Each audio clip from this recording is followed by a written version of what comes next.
we're going to move to question time, and I call Senator Bragg. Thank you very much, President. My question is to the Minister representing the Prime Minister, Senator Wong. Yesterday, you could not confirm whether the 2,000 homes that the Housing Minister said were completed by the Housing Australia Future Fund were built or acquired. Do you know today if those 2,000 homes were built or were they acquired? Great question. Thank you, Senator Bragg. Minister Wong. Well, Senator, I'm very pleased that you like me so much that you keep asking me the question rather than the representing minister. And I also am pleased that you give me the opportunity to again remind everybody that you are standing in the way of 80,000 homes. I'd like to remind all the young people in the galleries that this gentleman here is standing in the way of more homes being built. Minister Wong. Order. Order. Senator Bragg. President, this is a point of order on relevance. The question was whether the 2,000 homes had been built or were they acquired by the government. Yep. And the minister has just order. The minister has just hang on a minute, Senator Wong. The minister has just got to her feet and begun to answer the question. I will listen carefully. And if the minister is not relevant, I will draw her to the question. Minister Wong. Thank you, President. Senator Bragg, the advice I have is that more than 500,000 homes have been built nationwide since Labor was elected. More than 4,000 homes have been completed with Commonwealth investment, and 28,000 are in planning and construction stages. In their decade in office, the coalition built 373 social and affordable homes. Congratulations, Senator Bragg.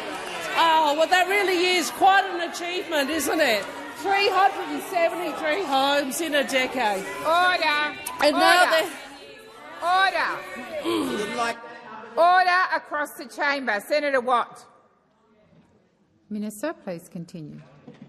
And I again remind Senator Bragg that his first housing policy of this parliamentary term is the opposition to 80,000 homes. Minister Wong, please resume your seat. Senator Bragg. So this is a point of order on relevance. The question was quite clear about the split between how many had been built by the Commonwealth and how many had been acquired by the Commonwealth government. Thank you, Senator Bragg. I will draw the minister back to the question. Minister Wong. Thank you, President. Well, the advice I have is more than 4,000 homes have been completed with Commonwealth investment. 28,000 are in planning and construction stages. I would make the point, Senator Bragg, as you would know, you delayed and opposed the Housing Australia Future Fund. So therefore, the fund only announced its first round of funding in September 2024, and obviously this has delayed the construction of many homes for Australians. Thank you, Minister. Senator Bragg, first supplementary. Thanks very much. Well, Minister, obviously buying houses rather than building them would make the housing crisis worse. So I ask you again, for the second time, can you please clarify if the HAF is still purchasing homes in competition with Australians? Thank you, Senator Bragg. Minister Wong. Would you like the... Just start the... Order! Senator Bragg, I'm not asking you to go into commentary, simply to repeat the first part of the question. I was distracted and I just missed the first part of your question, and I've asked Senator Bragg just to repeat the first couple of sentences, please. Question. Okay, well, the first part of the question is, as you know, if the government is competing with Australians in the market and buying houses against Australians in a hot market, it's going to make the problem worse. So you're not really repeating the question, Senator Bragg. You've asked me to repeat it. You get the gist. Thank you. Minister Wong. I think I get the gist of it. I mean, the senator is making the very good point that the housing supply does affect pricing, which is why it is passing strange that he has been so opposed, along with his colleagues, to adding to Australia's housing supply. So on the one hand he says, well, government shouldn't compete in the market, making the point that supply does affect affordability, but at the same time he opposes the government's attempts to put more supply into the market. Senator Wong, please resume your seat. When there's order in this place. Senator Bragg. It's a point of order on relevance. The question was quite clear that we wanted to see clarification as to whether the HAF is still purchasing homes in direct competition with Australians. It was quite clear. Senator Bragg, you will recall I asked you to repeat the first part of your question. You chose to add commentary. The minister is now being relevant to all of the comments that you've made, including your question. Minister Wong. Thank you. Can I again make this point? The Coalition complains about housing affordability, but the Coalition wanted to abolish the Housing Australia Future Fund, which would have added more supply, thereby making houses more affordable. The Coalition also this term has opposed the build-to-rent policy, so standing in the way of 80,000 homes. And now the Coalition wants to pretend they care about housing. Has expired. Order. Order. Senator Bragg, second supplementary. Well, as we didn't get an answer to that question, the question again is, can you please clarify if the Housing Australia Future Fund is still purchasing homes in direct competition with Australians? Thank you, Senator Bragg. Minister Wong. I'll take the question. Order. Back up to the legislator. Thank you. The point about direct competition, because that really goes to the issue of supply. And the problem is, Senator, is your position is utterly illogical. So what you are saying to all of these young people is you oppose adding to supply, you oppose government engaging in the housing market to try and add to supply.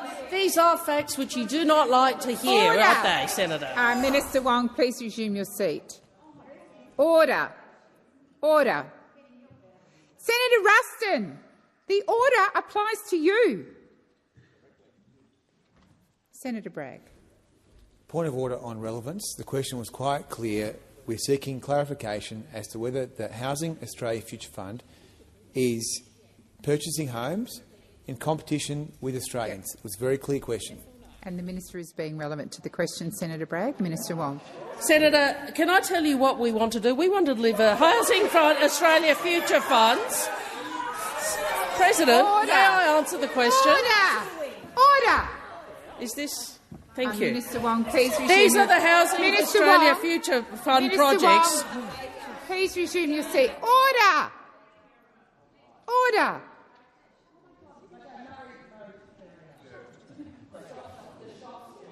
I want there to be silence for the next 23 seconds.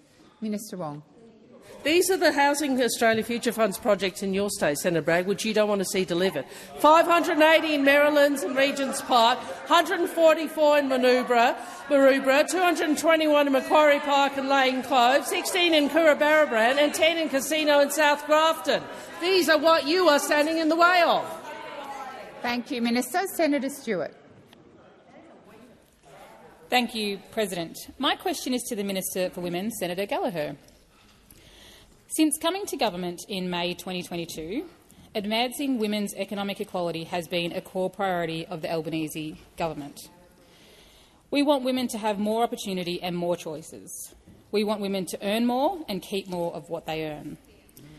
This commitment has driven groundbreaking workplace relations reforms, significant investment in skills and education, and greater recognition and valuing of paid and unpaid care.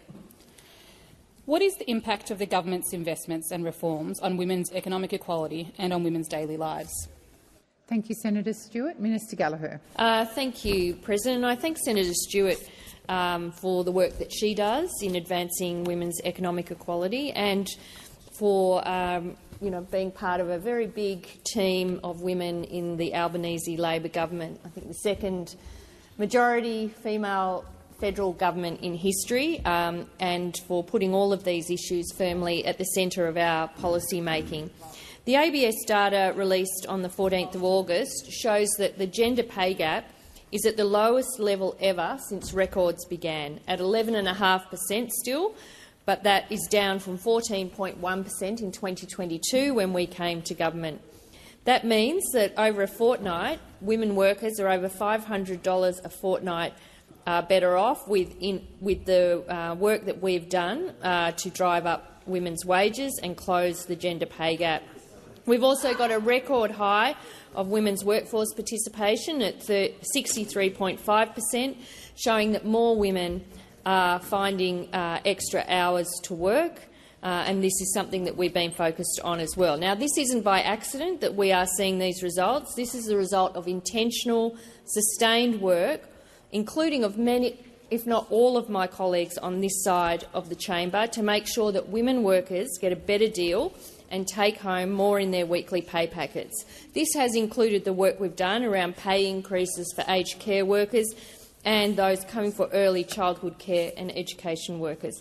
The Workplace Gender Equality Agency has found that pay increases for low-paid workers, like for those for aged care workers, are driving the progress to close the gender pay gap, but obviously there is more work to do.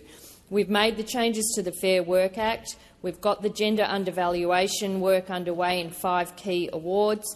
We've introduced gender pay gap reporting at employer level. There is more work to do, but we are seeing the signs of progress. The time for answering has expired. Senator Stewart, first supplementary. Thank you, President, and thank you, Minister.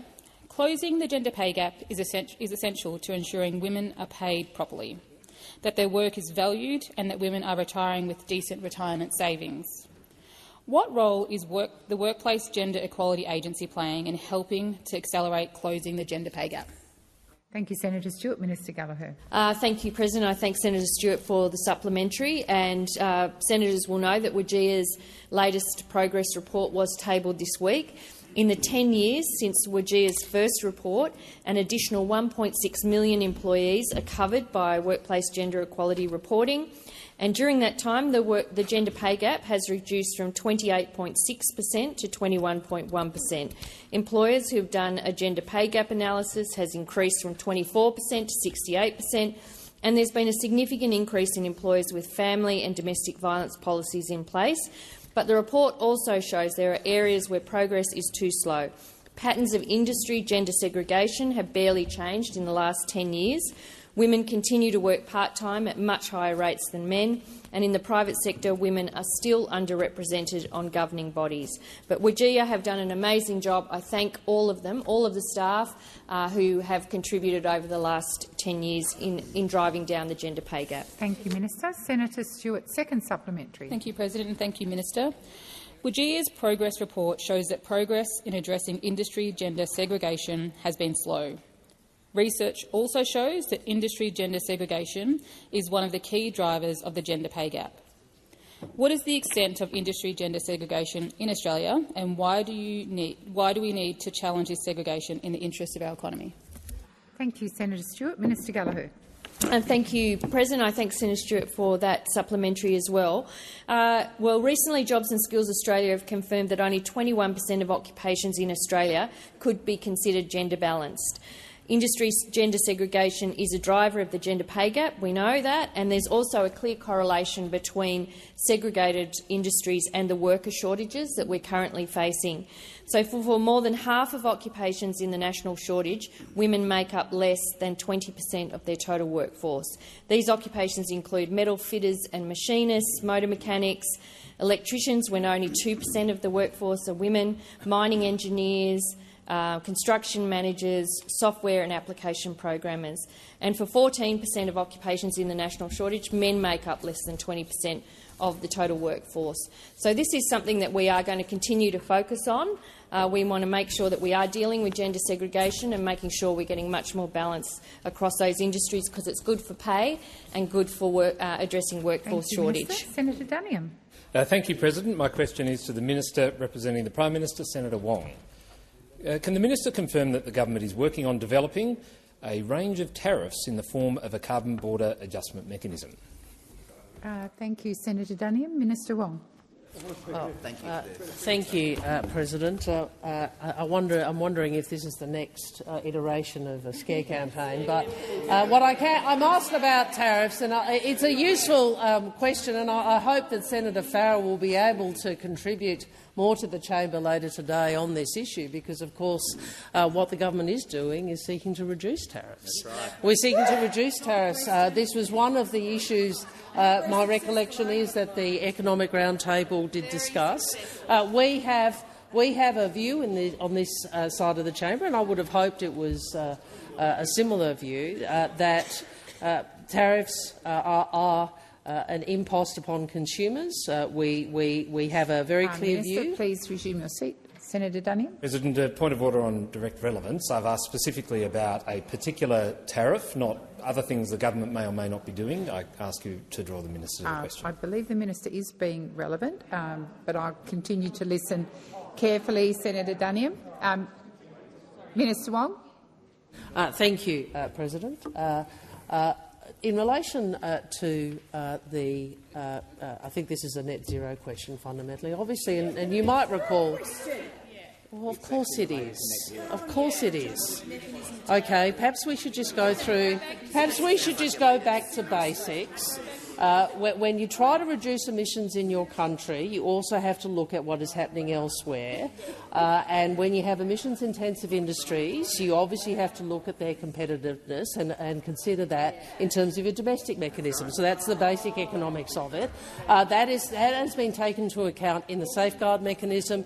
You might recall previously the government has consulted with those industries for whom these are issues, and will continue, I'm sure, in the context of the setting of the next target, to consult with industries that are affected.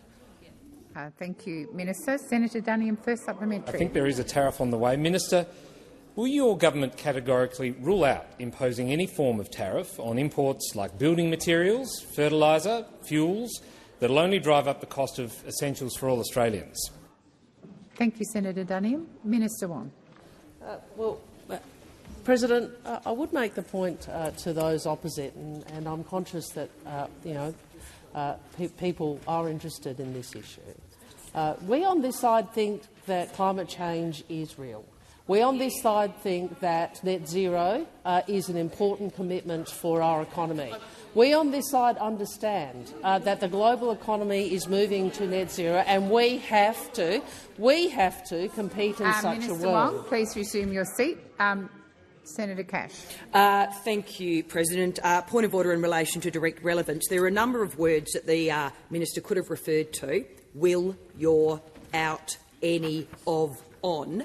Climate change, though, wasn't one of them. Senator Cash. So I would ask you to draw the minister to the question. Thank you, Senator Cash. Minister Ayres. Believe it, but carbon and climate change are indeed linked.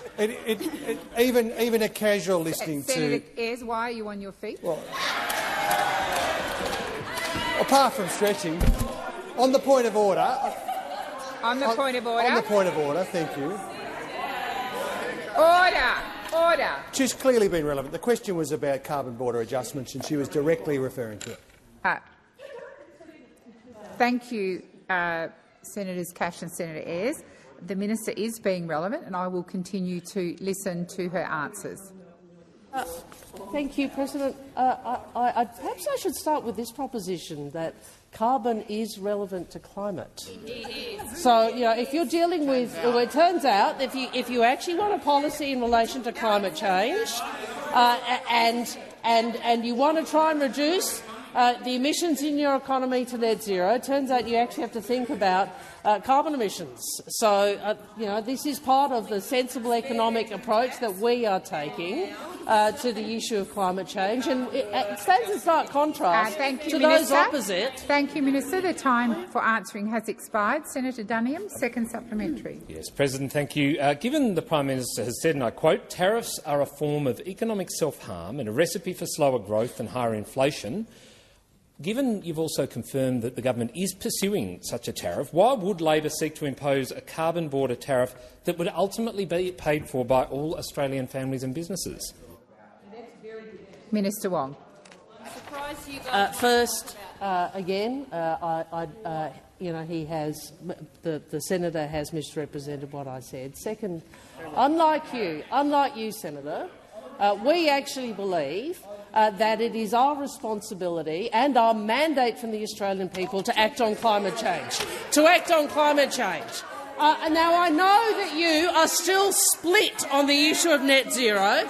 I know that Senator Cash, as leader in the Senate, defied her own leader to press for an abolition of net zero in their party room. Well, quite an extraordinary thing for a member of the leadership group of the alternative government doesn't back her leader. But we on this side believe that ensuring that we have a sensible economic approach to getting to net zero is the right thing for our economy now and the right thing for our economy in decades to come, and it is a mandate that we have from the Australian people. Thank you, Senator Wong. Senator Faruqi. Thank you, President. My question is to Minister Wong.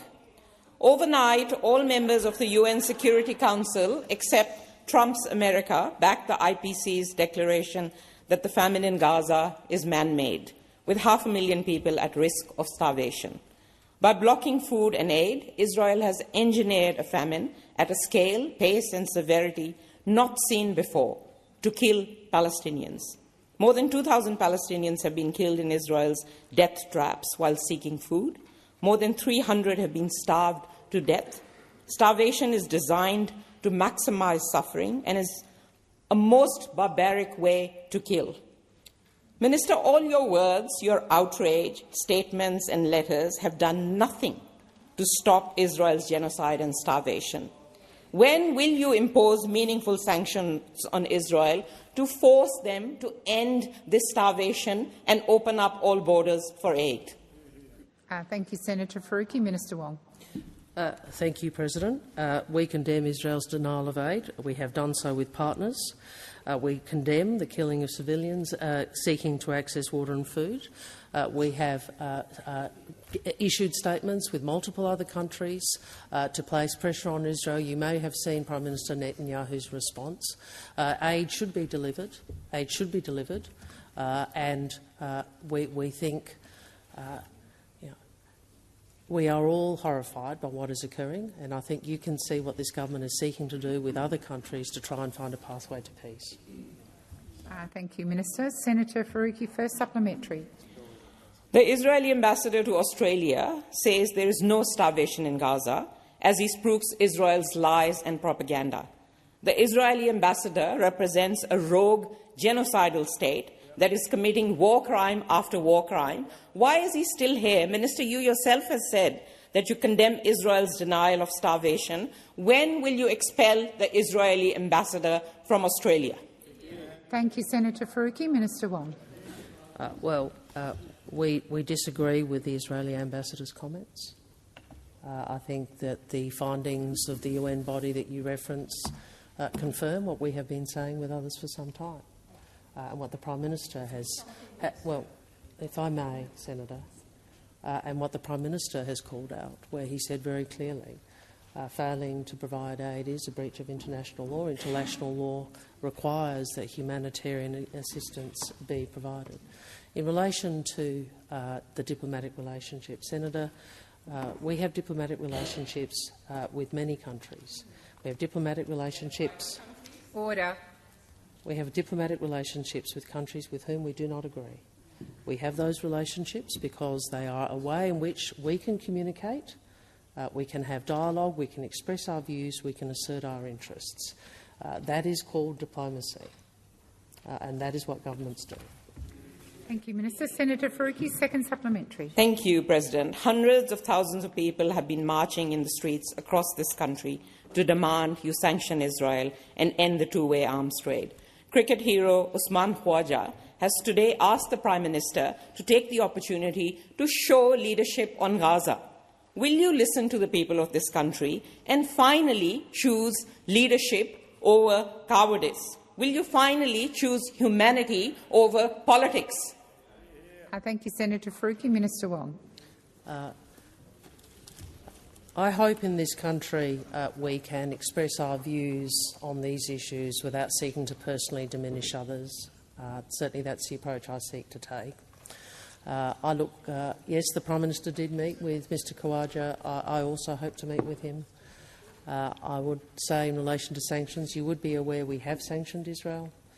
We have sanctioned 2 Israeli ministers and a number of entities and individuals in relation to their activities in abrogating the human rights of Palestinians. You would also know, Senator, that this government has made a decision that we will recognise Palestine at High-Level Week.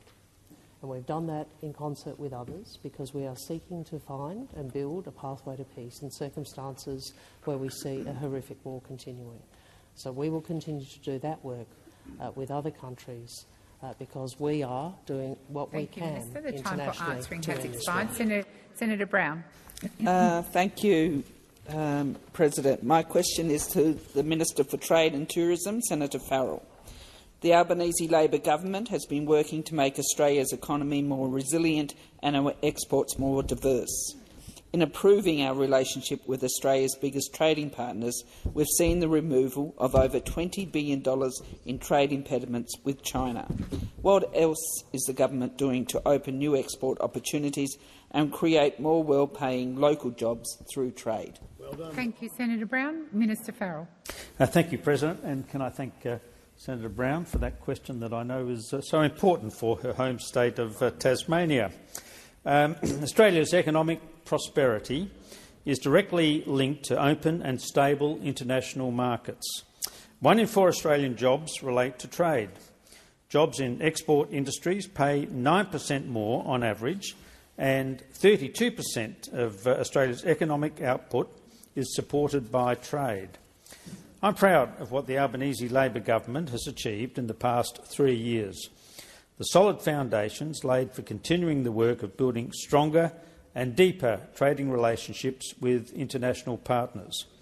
I recently delivered a keynote speech at the Lowy Institute outlining the Albanese Labor government's second-term trade agenda.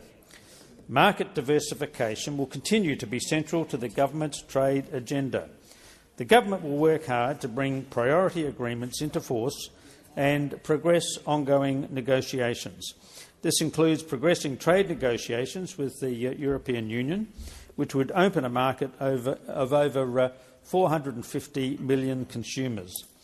We're keen to build on the existing trade deal with India to create a new market access for Aussie exporters, particularly for our farmers.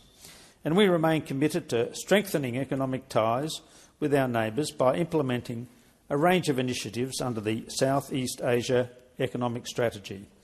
The Albanese government is successfully delivering on our commitment of creating new trade opportunities because more trade means more national income and more well-paying local jobs. Thank you, Minister. Senator Brown, first supplementary. Thank you, and thank you, Minister, for that response. One of the many achievements during the Albanese Labor government's first term was signing a new trade agreement with the United Arab Emirates, the gateway to the markets of the Middle East. As Australia's first trade agreement in the Middle East, it unlocks incredible potential in the region. What does this new trade agreement mean for Australian businesses, local jobs and Australian consumers? Thank you, Senator Brown. Minister Farrell. Thank you, President, and thanks Senator Brown for her first supplementary question, because I know how significant this agreement is going to be for your constituents in Tasmania. So on the 31st of July, the Albanese Labor government passed the necessary legislation to incorporate the United Arab Emirates Comprehensive Economic Partnership Agreement into law. It's a great deal for Australian exporters, with over 99% of all Australian products soon to enter the UAE tariff-free, including meat, dairy, grains and minerals. The agreement will also deliver cheaper prices at the checkout, with Australian households and businesses saving about $40 million a year. The UAE has some of the largest sovereign wealth funds in the world, which through this agreement will help accelerate Australia's energy transition. The Albanese Labor government will continue to pursue trade agreements just like this one. Thank you, Minister. Senator Brown, second supplementary. Thank you. Minister, earlier this year, the Trump administration applied tariffs against every nation in the world. What is the Albanese Labor government's approach to removing these tariffs, and what actions have we taken to ensure that Australians are insulated from the effects? Thank you, Senator Brown. Minister Farrell. Thank you, President, and thank you, Senator Brown, for that very insightful second supplementary question, because the Australia-US economic partnership has delivered mutual benefits for over 70 years. We are vital to one another's prosperity. In 2024, two-way investment increased to just over $2.9 trillion and a 23.8% increase from 2023. While we were disappointed by the decisions to impose tariffs on Australia, no country has reciprocal tariffs lower than those of Australia. Tariffs drive up prices for consumers, including ordinary working families, who will pay more at the checkout for the goods impacted by them.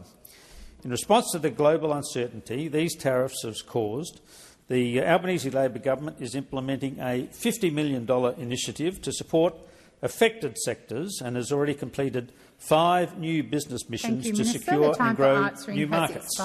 Senator Tyrrell. President, my question is for the Minister for the National Disability Insurance Scheme, Senator McAllister. During the 2022 election campaign, the Labor Party went to great lengths to talk about how serious you are about NDIS co-design. You said the difference between yourselves and the Liberal National Coalition was that you would only make changes to NDIS in consultation, in partnership with the disability community. I've since heard that the National Disability Insurance Agency only learnt about your Thriving Kids announcement through the media. The states tasked with actually implementing the announcement didn't know the details either. Nobody has seen any modelling on the impact of this. So my question is, which of your so-called partners in the disability community actually knew the details before you announced your quote-unquote co-designed $2 billion Thriving Kids announcement? Thank you, Senator Tyrrell. Senator McAllister. Well, thank you very much, President, and thank you, Senator Tyrrell, for the opportunity to speak about the announcement. Of course, we have been working with our partners, the states and territories, with communities, with service providers, on foundational supports for a very long time now. And so, in fact, the idea of foundational supports for children, which Thriving Kids responds to, was recommended to us by Professor Bonner Hady and Lisa Paul, who undertook an extensive review and spoke to many thousands of people about what needed to happen to the scheme. And the answer that came back to them and the recommendation that came to government from that inquiry was that we needed to rebuild the system of supports outside of the scheme. The government then engaged with our state and territory partners, and all parties agreed that the place that we would start was with children, because there are plenty of opportunities to do better for our kids. Ruston. We don't need parents spending much time, much money, much energy chasing diagnoses when what they're looking for is support. And Thriving Kids is all about establishing opportunities for parents to find support when they need it. There will always be the need for children with high support needs to access the NDIS, and Minister Butler made that very clear in the remarks that he made to the National Press Club. But we can do better for the families and the children affected by developmental delay, and we intend to do so, and we do intend to do so in partnership with experts, with parents, with families, and, of course, with people with disability. Thank you, Minister. Senator Tyrrell, first supplementary. Thank you, President. The Minister has publicly dismissed critics of Labor Party's NDIS cuts as extremists, spreading, quote, misinformation. These are people who have legitimate fears about a government that campaigns on consultation and governs in cuts. They are saying people currently on the NDIS will be booted off, people will be receiving less tomorrow than what they're receiving today. Isn't that what your own minister is saying will happen? And if so, who's the one spreading misinformation? Thank you, Senator Tyrrell. Minister McAllister. Thanks very much, President. This is an important opportunity to clear up some of those statements, Senator Tyrrell, because they are simply not correct. And again, in the speech given by Minister Butler about this matter, he could not have been clearer. For children that are presently on the scheme and for children that join the scheme between now and 2027, when we expect to make changes to the access rules, nothing will change. They will be subject from time to time to the usual assessments that take place for children who come onto the scheme, particularly through the early intervention pathway, because early intervention is intended to provide sufficient support for children, and some of those children won't need support on an ongoing basis. But Minister Butler couldn't have been clearer. We don't intend to leave what he calls as a gap between two stools. We wish to make sure that children now and in the future have the supports that they require. Time for answering has expired. Senator Tyrrell, second supplementary. Thank you, President. Minister, your government has made new state hospital funding conditional on the states signing up to these new NDIS cuts, which the states seem to be against. If no agreement is reached, will Labor really hold firm and cut hospital beds while it's cutting the NDIS? Thank you, Senator Tyrrell. Minister McAllister. Thanks very much, President. Senator Tyrrell, since 2023, we've been in a discussion with the states and the territories about a set of interrelated reforms and funding arrangements. It is the case that states and territories have a keen stake in making sure that they have the resources necessary to run the hospital systems for which they are responsible. It's also the case that they have a keen interest in ensuring that the NDIS is on a sustainable footing. And back in 2023, First Ministers and the Prime Minister agreed that these matters would be dealt with together. At that time, our government placed our offer on the table that we were willing to contribute $5 billion that we expected would be matched by states and territories to establish foundational supports. And as I indicated in my answer to your primary question, we said we would begin with children. That is precisely what we are seeking to do. Thank you, Minister. Senator Canavan. Thank you, Madam President. My question is to the Minister representing the Minister for Climate Change and Energy, Senator Ayres. Minister, Labor productivity in the electricity, gas, water and waste sector has fallen by 6% since you came to office. Lower productivity in energy production increases costs and therefore increases energy prices. Yet in the government's productivity paper prepared for its economic roundtable, energy productivity or energy prices were not even mentioned. How many jobs have been lost because of rising electricity costs on business? Senator Ayres. Well, there's some of this territory I think that Senator Canavan and I agree upon, and some that we don't. It's certainly the case that electricity prices, electricity supply, gas prices are fundamental questions for Australian industry. Australian industry needs affordable electricity and it needs affordable gas, and that is why this government and the announcements that have been made in relation to the reviews in the national electricity market, reviews in terms of the gas market, those reviews are being undertaken, and as you would imagine, I'm very engaged with industry about that important work, because it is important work. One of the messages that is really clear coming back from Australian industry, heavy industry, blue-collar industry, the manufacturing sector, future industrial investors who want to invest in, for example, iron production or critical minerals production in Australia and the current industrial production sector, is that what they want is policy certainty. What they want is a policy framework that delivers more investment in electricity. Please resume your seat. Senator Cash. Thank you. It's a point of order in relation to relevance. The question was about the impact of higher electricity prices on this government and how many jobs have been lost as a result. Thank you, Senator Cash. Minister Wong. Thank you, President. On the point of order, I submit that Senator Ayres was entirely relevant to a question that deals with the impact of electricity on the economy and industries.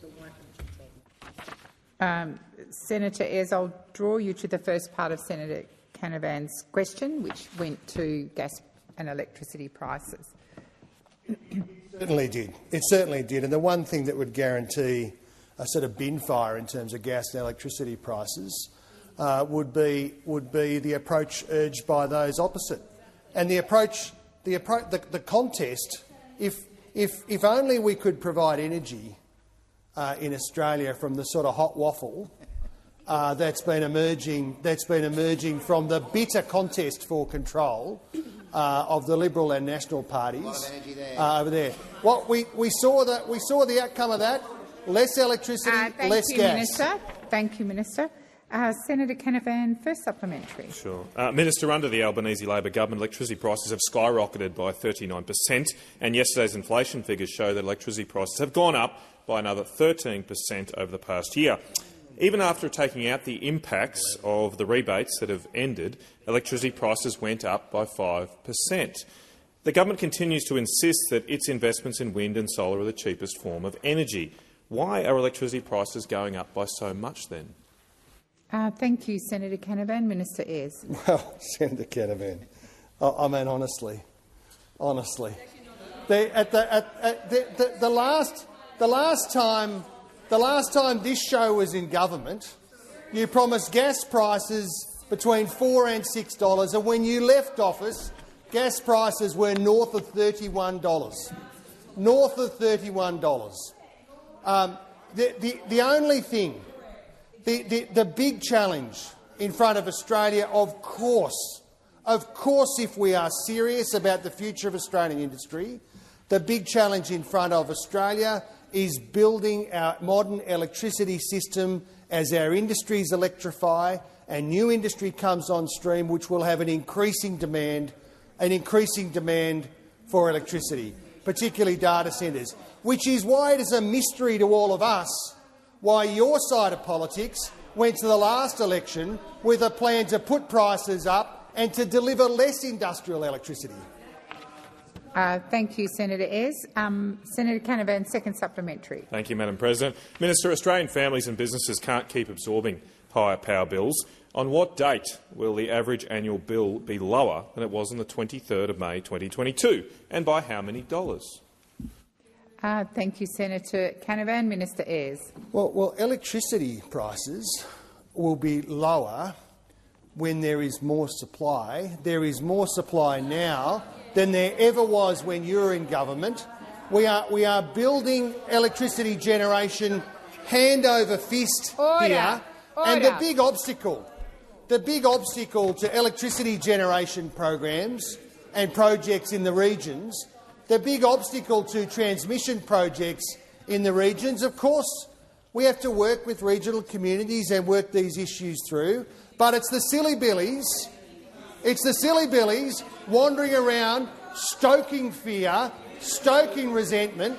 Senator Cadell, Senator Canavan, all these characters wandering around in a campaign against Australian industry, a campaign against blue-collar jobs, doing everything that they can to close down Australian industry. Minister. Senator Whitten.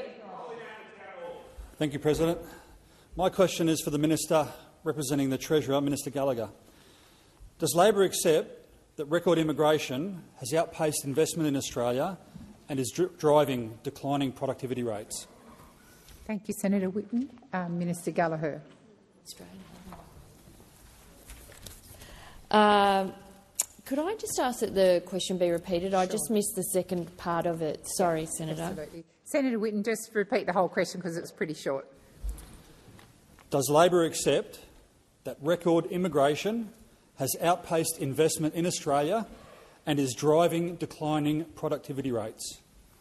Thank you, Senator Whitten. Minister Gallagher. Thank you, President. I thank Senator Whitten for the question. For as long as I can remember, we've been a country that has welcomed and, in fact, supported overseas migration and immigration into Australia, and that has had very positive benefits for our community and our economy.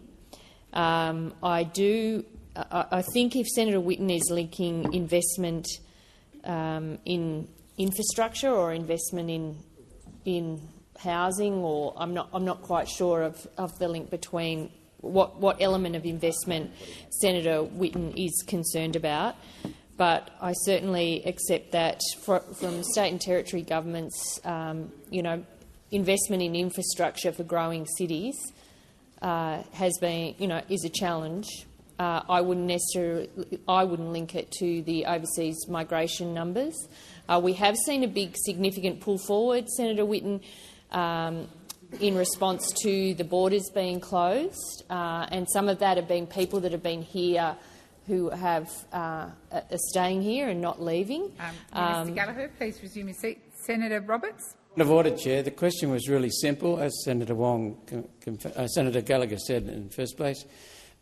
We want to know the link between immigration and productivity. That's it. Thank you, Senator Roberts. It was indeed me who said the question was simple, and I meant it was short. You also linked it to investment, so I think the minister is being directly relevant to the question. Minister Gallagher. Thank you. On the productivity challenge, I mean the productivity challenge across Australia has been, has been a challenge for some time. In fact, as we've said in this place, that the worst decade was actually under the coalition government. Yes, I do understand. Thank you, Senator Ruston. I understand completely. The productivity challenge is broader. There are broad reasons that underpin the productivity challenge, and indeed productivity challenges in Australia are comparable and similar to the challenges that are being experienced by like-minded economies around the world. Thank you for your help, Senator Russ. Thank you. Senator Whitten, first supplementary. In the past 10 years, the only time that productivity rates increased were the COVID years. These are the only years to have net overseas migration of less than 200,000 people in the last decade. Why does Labor deny the direct correlation between immigration and poor productivity? Thank you, Senator Whitten. Minister Gallagher. Thank you. Well, as I said, the issues around productivity, which are issues that we discussed at length at the roundtable last week, are not linked to the numbers coming through our immigration system, so I don't think it's correct to link the two. There has been slow productivity growth for decades in this country. It is multifaceted about why that is the case, and that is why this government is working with across community, industry, business, unions and others to look at how we can all work together to improve productivity in this country. Now, that includes doing things around skills and training. It includes things like finishing the NBN, abolishing tariffs, ensuring that we've got good jobs growth here in the future made in Australia, and a whole range of other things that we are undertaking, but we are not looking to changes to Thank you, Minister. net overseas the time migration. for answering has expired. Senator Whitten, second supplementary. There is a glaringly obvious connection between mass immigration and collapsing productivity. Our infrastructure and housing is buckling under the pressure of Labor's mass migration program. What are you going to tell Australians who are living in tents, in cars, in the streets, while housing is given to immigrants and refugees? What do you say to the people of Western Australia who have seen the biggest jumps in housing prices in the whole country? The people deserve answers. They deserve better. Thank you, Senator Whitten. Minister Gallagher. Thank you. Well, I certainly, and over this side, we don't associate ourselves with the imputations contained in your question, Senator Whitten. We don't believe that you advance anything in this country by pitting one group against another. This government has a very different approach, which is to work across the community, to work with industry, to work with the states and territories where we can, to find areas where we can continue to progress improvements in productivity, but also support areas of shared consensus. So we are looking at things like a single national market, simplified trade and reform tariffs, and this goes to your question about what are we doing, better regulation, looking at how we speed up approvals, of course all the work that we're doing in housing. We need to build more housing. Not enough housing was built. We had 10 years of those opposite doing nothing in housing. We are fixing that. Thank you, Minister. Senator Ghosh. Thank you, President. My question is to the Minister representing the Minister for Climate Change and Energy, Senator Ayres. The Albanese government was re-elected with a renewed mandate to lower emissions and deliver affordable and cleaner energy systems. The election was an endorsement of the government's practical policies to reduce emissions. What progress is being made on meeting Australia's climate targets, and how is the government lowering emissions while strengthening our economy? Thank you, Senator Ghosh. Minister Ayres. Well, President, thank you, and Senator Ghosh, thank you for that question. The truth is that Australia is tracking well in terms of meeting our 2030 climate target. In the year to March, 440 million tonnes of carbon dioxide equivalent were recorded. That is 6.5 million tonnes lower than the year before and 28% below 2005 levels. Preliminary data from the year to June is lower again at 436 million tonnes. Emissions are lower than at any point under the previous government. And the government is meeting the electorate's call to address climate change with policies that also strengthen the economy. For example, under the Capacity Investment Scheme, we will deliver 40 gigawatts of competitive generation and storage, and it has unlocked tens of billions of dollars in new investment in industrial energy and home energy capacity. So far, developers who have won Capacity Investment Scheme contracts have committed to more than $14 billion in spending on local content, local jobs, local fabrication, local electrical contracting in regional communities, 10,000 jobs during construction. The Cheaper Home Battery Scheme, as of today, 41,000 batteries in 41,000 Australian homes that will have lower home power bills because they all use cheap electricity from their roof all day and store it during the day. That is 41,000 households who would be paying more but for the scheme that this government introduced on the back of the election where people spoke very clearly about the direction forward in terms of energy policy. Senator Ghosh, first supplementary. Since the Albanese government's first term, there has been strong investment in renewable energy and storage infrastructure. At the same time, the ongoing reforms to Australia's gas market are the most significant in a decade. Why is it in Australia's national interest to meet our climate targets and to have an internationally competitive energy system? Thank you, Senator Ghosh. Minister Ruston. Thank you. Yeah, I've just elevated you. Sorry. I just Minister experienced Ayres. some small cognitive dissonance, but I thought I'd get on with it in case I misheard, President. Beg your pardon, Minister Ayres and Senator Ruston. Yeah, that's right. She wants me to say something and you not to, I think is the trick. The first thing that you must have, of course, is policy certainty. Under the last government, 4 gigawatts left the system, 1 gigawatt went in. The truth was what should have happened was tens of gigawatts of electricity, new electricity generation should have gone into the system. New transmission should have gone into the system over that decade, and we are working our way through the legacy of capital flight, which is what happened under the previous government. Investment in onshore wind and offshore wind and solar and gas and storage that should have happened over the last decade, should have supplied more electricity generation for Australian industry, didn't happen.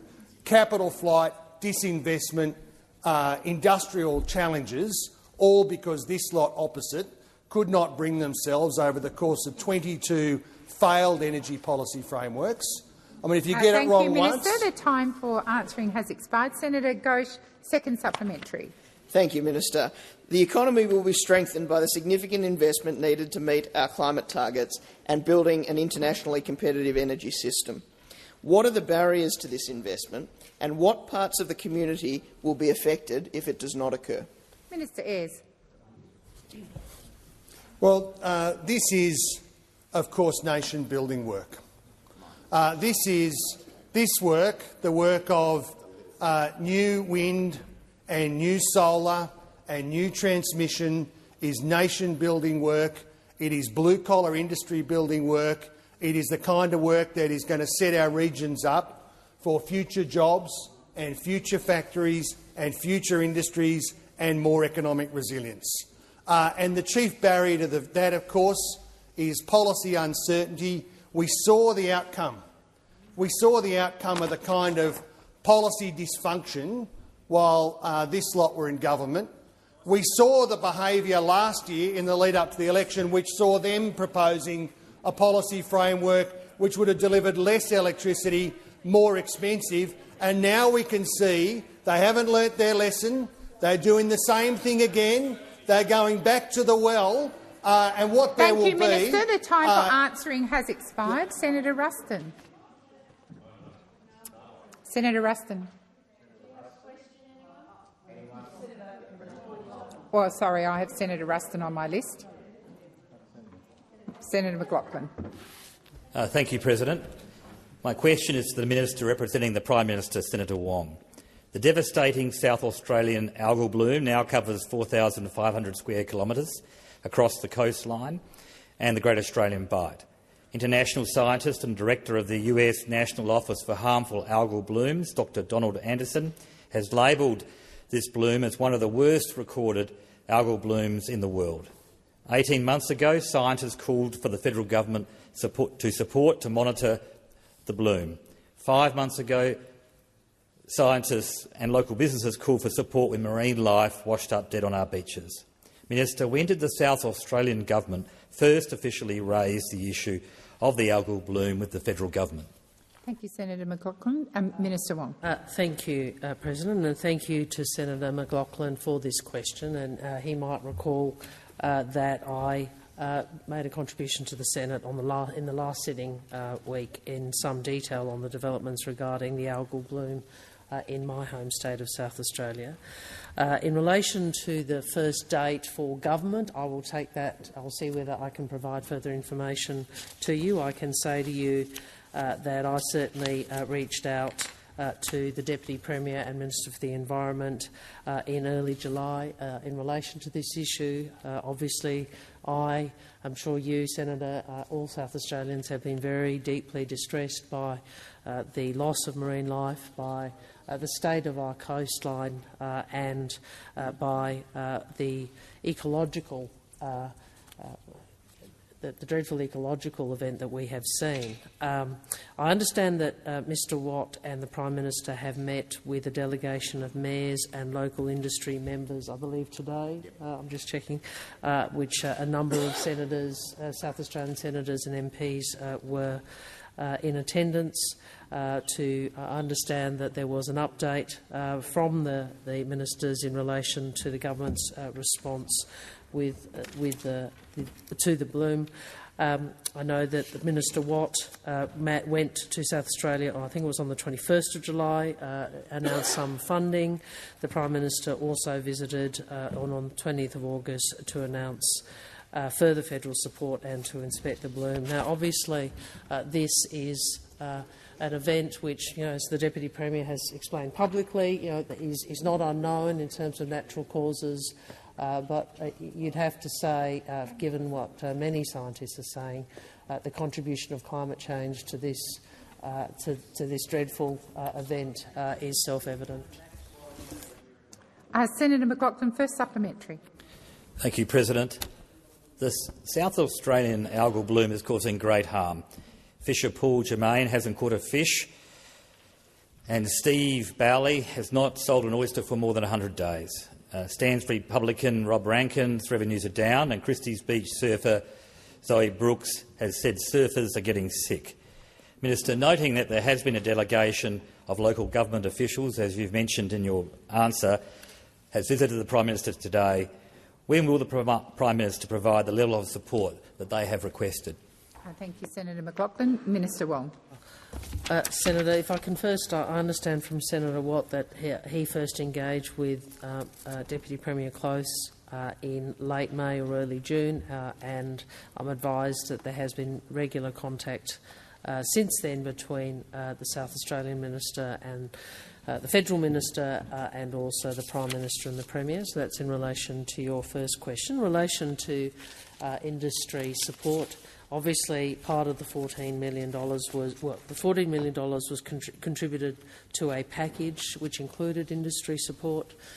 Like you, Senator, I know personally small businesses and coastal communities who have been very economically affected by the state of our coastline and by the scale of marine life lost.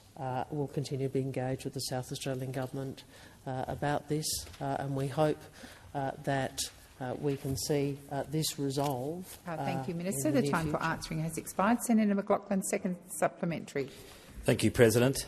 Last week, the Prime Minister visited South Australia and committed an additional $6.25 million in immediate support for South Australians in need. Millions have been appropriately provided to support Whyalla, another coastal town, for its challenges. Why isn't the same level of support being afforded South Australian, in particular our coastal communities? Thank you, Senator McLachlan. Minister Wong. Senator, as a South Australian, you would know, I think they're very that we have provided assistance and will continue to engage with the South Australian Government about what is required.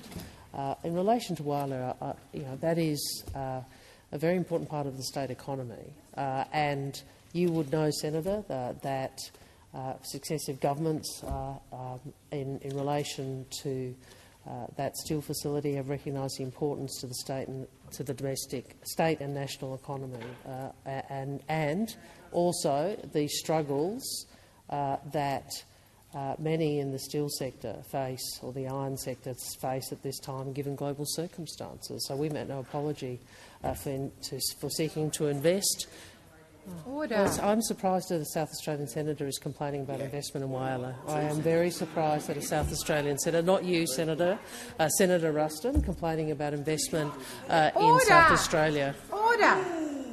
Order. Senator Ruston. On a point of order, I'd ask you to ask the minister not to verbal me incorrectly. Senator Ruston, that is not a point of order.